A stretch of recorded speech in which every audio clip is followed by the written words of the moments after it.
Hi friends! Welcome back to Uttara Kitchen, the language of good food. If you're watching our channel for the first time, please don't forget to subscribe to our channel. If you haven't watched me stabbing a tomato, make sure to click the suggested video that pops up so you can see our knife collection. Today we will be showing some basic cutting techniques. First, we need to prepare our workstation. Place a wet paper towel on the table where you want to put your cutting board. Lay your cutting board on the damp paper towel. Now, you may question, why are we doing this?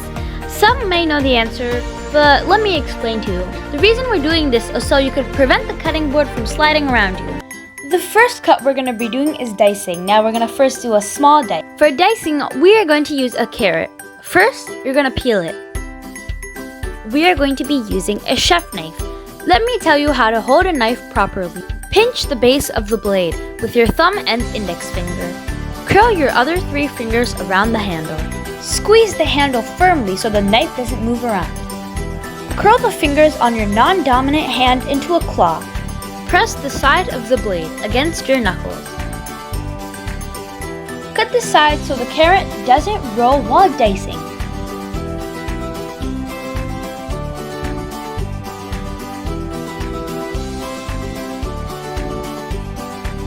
Cut carrots into thin slices about 1/4 of an inch.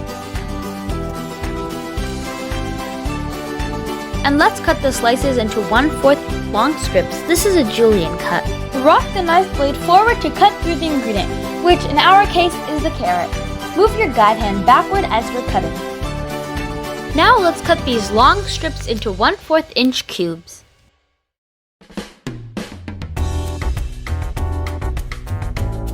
Look at how even these dices are. As they say, the more you practice, the perfecter it will become. Next, we are going to do a medium dice. For this, we will be using potatoes. Repeat the same procedure we did for the small dice.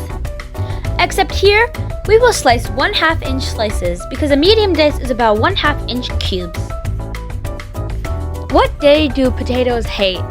Friday. Medium diced potatoes are ready.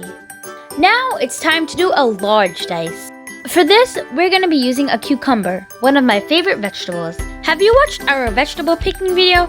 Because if you've noticed, we're using the same cucumbers we pick at the farm.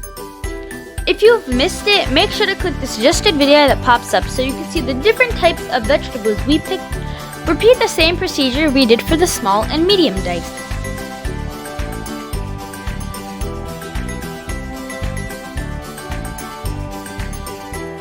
Except here, we will slice 3/4 inch slices because a large dice is about 3/4 inch cubes.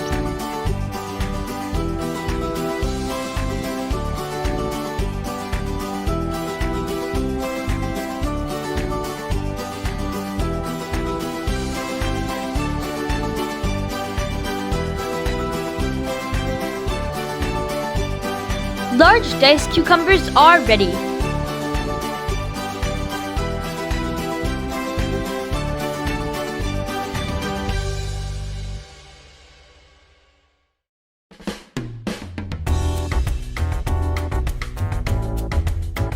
Next, we're gonna do chiffonade.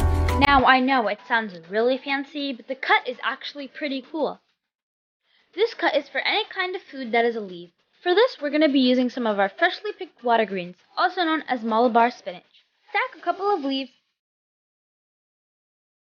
You wanna roll up your leaf into a nice tight tube.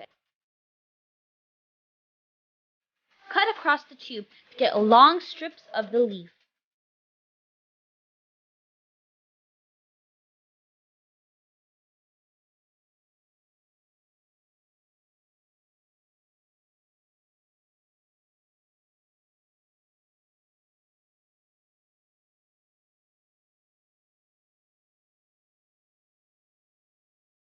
The leaves look like angel hair pasta.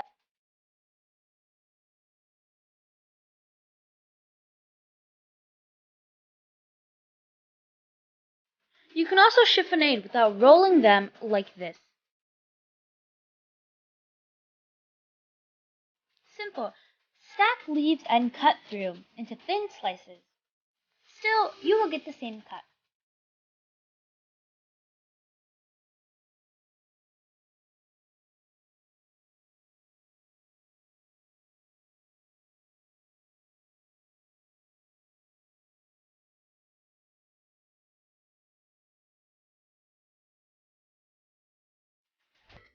Next, we are going to do a Julienne cut.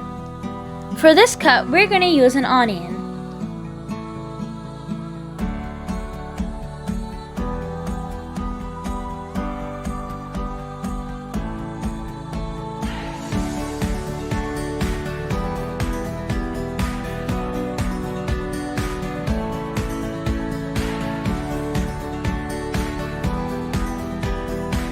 Cut off the stem end and peel the onion.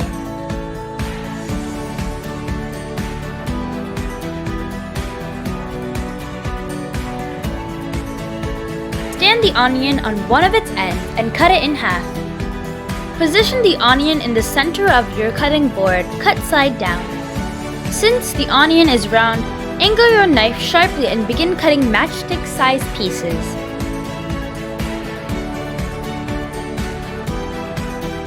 This cut looks like a matchstick and has a nickname, shoestring. This cut is usually used for vegetables like celery and onion. It's a good size for cutting potatoes for French fries. Now it's time to do some mincing. For mincing, we're going to be using a garlic. Let's first peel the garlic. We are using a santoku knife for this. Crush clove with your knife. Cut the fresh garlic into thin slices.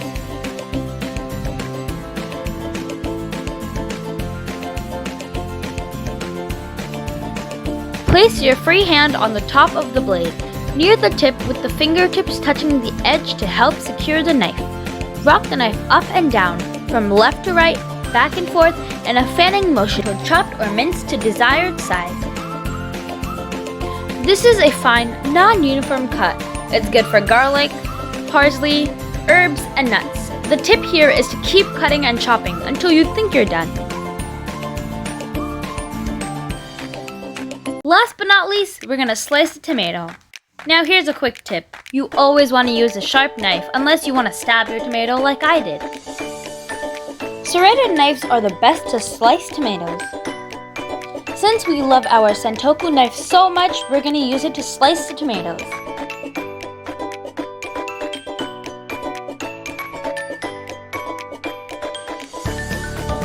Juicy, perfect slices of tomatoes are ready to be bumped on a yummy sandwich or a healthy salad.